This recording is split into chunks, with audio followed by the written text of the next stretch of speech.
Trump threatened China cooking oil trade as retaliation for soybean boycott. U.S. President Donald Trump said he might stop trade in cooking oil with China, injecting fresh tensions into the relationship between the world's two largest economies. Trump on Tuesday cast the potential move as retaliation against Beijing for its refusal to buy American soybeans, which he said is an economically hostile act that is purposefully causing difficulty for our soybean farmers. We are considering terminating business with China having to do with cooking oil and other elements of trade as retribution.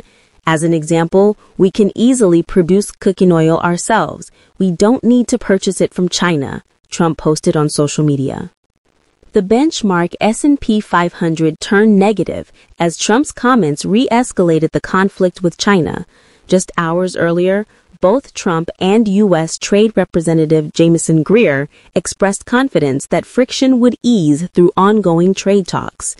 Shares of Bunge Global SA, the world's biggest oilseed processor, and rival crop trader Archer Daniels Midland Co. jumped on the news, erasing earlier declines.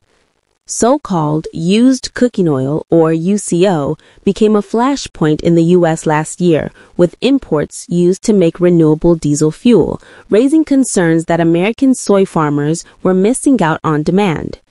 Trump's administration was already moving to reduce incentives to bring in foreign supplies after a flood of cheap cooking oil from China reached U.S. shores. Imports from the Asian nation reached the record high in 2024, according to the Agriculture Department. Trump's comments come as farmers have been suffering from low crop prices and China's avoidance of U.S. soybeans. The Trump administration has vowed to ease growers' pain with an aid package, though that has been stalled by the government shutdown. Still, many farmers have stressed that they would prefer a trade deal with China over a handout. Tuesday's events exemplified the whiplash that has characterized the U.S.-China relationship since Trump's return to the White House, which has kept investors anxious about the eruption of a full-blown trade war.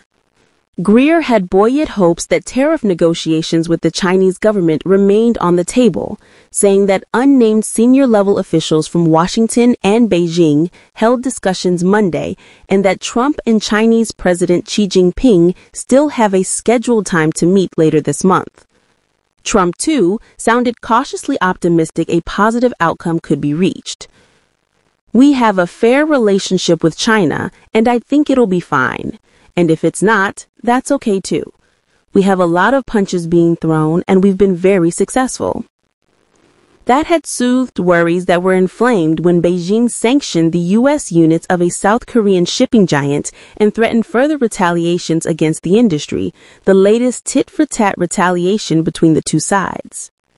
Both nations have sought to build leverage ahead of new trade negotiations by slapping new restrictions on shipments of rare earth minerals and semiconductors, materials that lie at the heart of their trade conflict.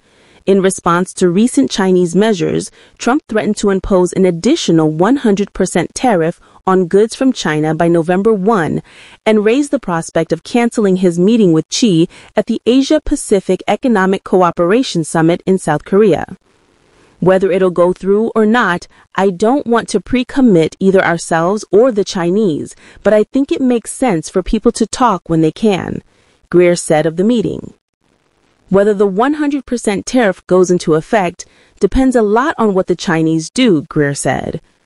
The U.S. and China earlier this year reached a truce on tariffs after escalation between the two saw the U.S. levies on Chinese goods surge to as high as 145%.